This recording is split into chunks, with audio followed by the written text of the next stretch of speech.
La chronique horticole, une présentation de la pépinière Les Jardins Gourmands à Saint-Jacques. Annuels, vivaces, arbustes, arbres, fruitiers et plantes comestibles. Passez nous voir, lesjardingourmands.ca. La chronique horticole du mardi matin avec Joëlle Venn, elle est copropriétaire des Jardins Gourmands à Saint-Jacques-de-Montcalm. Vous avez été faire un tour, j'espère, depuis le temps qu'on vous en parle. Joëlle, bon début de journée. Bon matin. On va parler, on est rendu là, de la transplantation au potager après l'acclimatation. On est enfin rendu là. On est enfin rendu là. Donc, pour ceux qui ont parti leur transplant à l'intérieur ou ceux qui se les sont procurés en jardinerie, ça va être le temps de les acclimater quelques jours à l'ombre pour enfin les planter officiellement au potager. On va vérifier une dernière fois pour la forme s'il y a un dernier risque de gel qui subsiste, mais normalement, à ce temps-ci de l'année, on est tranquille pour la région de Joliette. On parle donc de tomates, de poivrons notamment, oui. Piment. Aubergines, piment fort, donc tout le monde s'en va au potager. Les plantes à épices maintenant. Oui, donc on parle souvent de fines herbes, donc les plantes aromatiques pour lesquelles on utilise les feuilles en cuisine, mais il y a aussi les plantes à épices. Donc, dans le fond, c'est les plantes pour lesquelles on utilise d'autres parties que la feuille. Okay. Ça peut être la racine, ça peut être la tige, les fruits, les fleurs. Donc, c'est ça qu'on appelle une plante à épices. As-tu quelques exemples? Écoute, mon chouchou, puis le chouchou de beaucoup de clients au Jardin Gourmand, le gingembre. Donc, c'est une plante tropicale que nous, on part dans nos serres au mois de janvier pour que vous puissiez le planter à ce temps-ci de l'année au jardin ou en pot. Et on va récolter au mois d'octobre. Il faut vraiment être patient. Là, on va vraiment attendre fin septembre, début octobre, juste avant les premiers gels automnaux.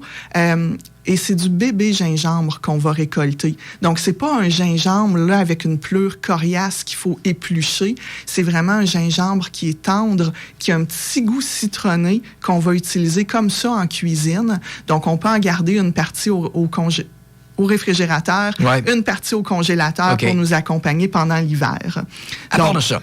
Oui, la citronnelle, donc une belle plante qui ressemble à une grande graminée, 1 mètre de hauteur et de largeur à maturité.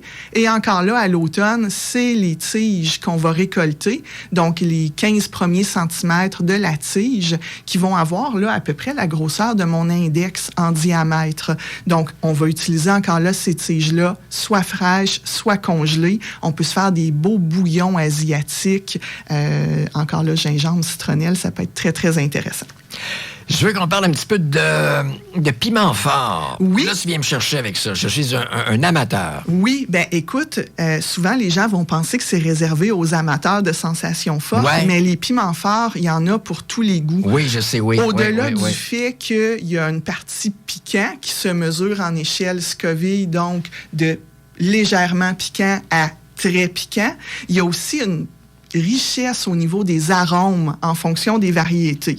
Donc, pour les gens, par exemple, qui aimeraient se faire des poudres de piment fort, on peut penser au piment paprika, au piment de Cayenne, au piment d'Alep.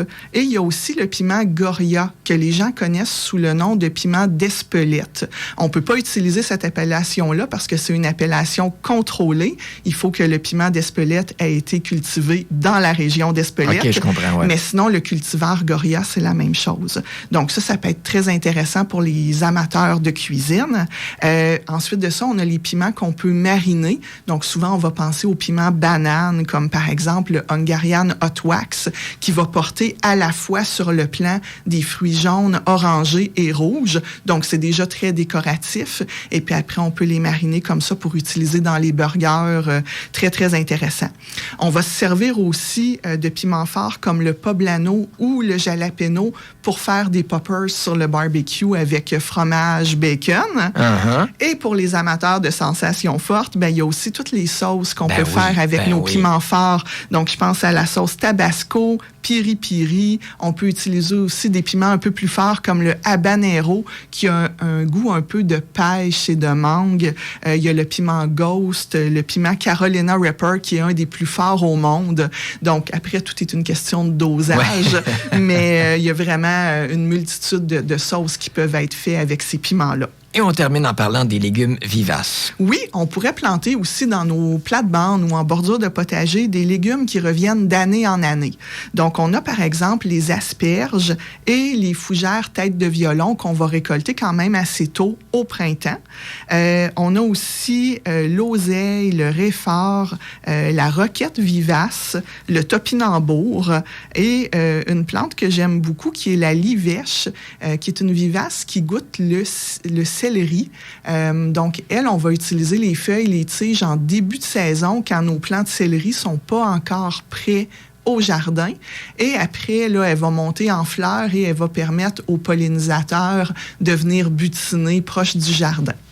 Pour trouver tous ces produits et aussi aller chercher un paquet de trucs et de conseils, on se rend sur place. Tu nous rappelles l'adresse? 2236 rang Saint-Jacques à Saint-Jacques. Et souvent, on peut se rendre là parce qu'on a besoin de tel ou tel produit. Donc, on s'en va là, on s'en va le chercher.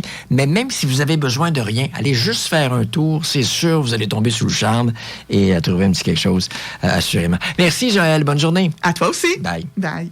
La chronique horticole, une présentation de la pépinière Les Jardins Gourmands à Saint-Jacques. Annuels, vivaces, arbustes, arbres, fruitiers et plantes comestibles. Passez nous voir, lesjardingourmands.ca.